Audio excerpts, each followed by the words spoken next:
કોઈ પણ વ્યક્તિનો જાહેરમાં વરઘોડો કાઢવો એ યોગ્ય છે? સોશિયલ મીડિયા પર આવા વિડીયો ખૂબ જ વાયરલ થાય છે, પણ શું તમે જાણો છો કે ભારતીય કાયદો આ બાબતે શું કહે છે? ભારતીય બંધારણની કલમ 21 એ દરેક વ્યક્તિને માનવીય ગરિમા સાથે જીવન જીવવાનો અધિકાર આપે છે. સુપ્રીમ કોર્ટે સ્પષ્ટ કહ્યું છે કે ટ્રાયલ પહેલા આરોપીને જાહેરમાં આ રીતે ફેરવવો એ ગેરકાયદેસર અને અમાનવીય છે. આરોપીએ ભલે ગમે તે ગુનો કર્યો હોય, પણ કાયદો તેને સજા આપશે. પણ પોલીસને આવી રીતે જાહેરમાં તમાશો કરવાનો કોઈ અધિકાર નથી. જો આવું તમારી સાથે થાય છે તો તમે શું કરશો?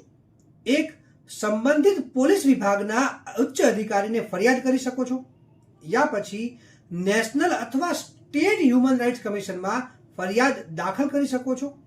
ત્યાર પછી તમે કોર્ટમાં પિટિશન દ્વારા અધિકારીઓ વિરુદ્ધ કાર્યવાહીની માંગ પણ કરી શકો છો.